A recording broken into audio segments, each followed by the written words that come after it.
నేను చెప్పింది నిజమా కదా? ఒకసారి ఈ వీడియో పూర్తిగా చూసి కామెంట్ చేయండి. మధ్యతరగతులు మస్ట్ అండ్ షుడ్గా ఈ వీడియోని షేర్ చేయాలి. ఇప్పుడు సడన్ గా కాలేజీ నుండి ఎక్కడ వెళ్తాం? शांतियों को बिगाड़े।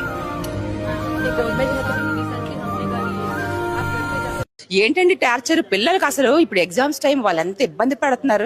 ఈయన ప్రభుత్వం వచ్చినాక కోల్చగొట్టడం తప్ప ఇంకేమైనా మంచి పనులు చేశారా అండి?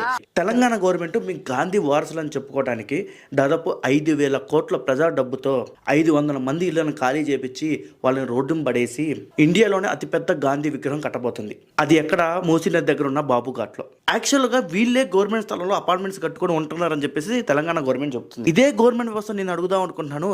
అపార్ట్మెంట్ కట్టుకునేటప్పుడు పర్మిషన్స్ ఏ గవర్నమెంట్ వ్యవస్థ ఇచ్చింది సార్? ఎవరు ఇచ్చారు సార్ ఇప్పుడు మున్సిపల్ పర్మిషన్? అప్పుడు ఇది గవర్నమెంట్ స్థలం అని తెలియదా సార్? బ్యాంక్స్ లోన్స్ ఎలా శాంక్షన్ చేసినాయి సార్? అయినా సార్ సాధారణ మధ్యతరగతోడికి వాడికి రోజుకుండే టెన్షన్సే భరించలేక ఆత్మహత్య చేసుకుంటున్నాడు సార్. ఇవన్నీ చూసుకోలేస్తాడా?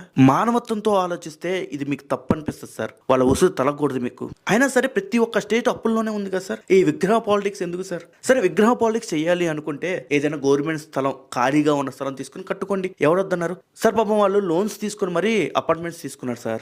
అవి కట్టాలంటే దాదాపు వాళ్ళు 15 ఏళ్ళు పడుతుంది. ఇంకా అప్పుడు వాళ్ళకు జాబ్స్ ఉంటాయో పోతాయో ఎవరికి తెలియదు. విగ్రహం కట్టుకునే అంత ఆర్థిక వ్యవస్థ మన స్టేట్స్కి ఉన్నాయా సార్? గ్రామ పంచాయతీల 15వ ఆర్థిక సంఘానికి మనం 2,000 కోట్లు బాకీ ఉన్నాం సార్. ఫీజు రిమెంబర్స్మెంట్ ఇంజనీరింగ్ కాలేజీల కింద 1,500 కోట్లు బాకీ ఉన్నాం సార్.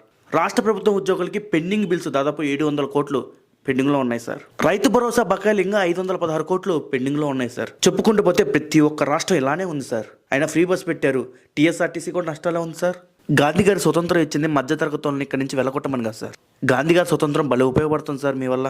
నిజం చెప్పాలంటే ఇదంతా మధ్యతరగతితో చేసిన తప్పు సార్ ఈ భూమి మీద పుట్టడం. ఎందుకంటే ఎక్కడ పట్టినా మధ్యతరగతోడే నాశనం అవుతాడు సార్. ఆర్థిక వ్యవస్థ కుప్పకూలిపోయినా మధ్యతరగతోడే బాధపడతాడు.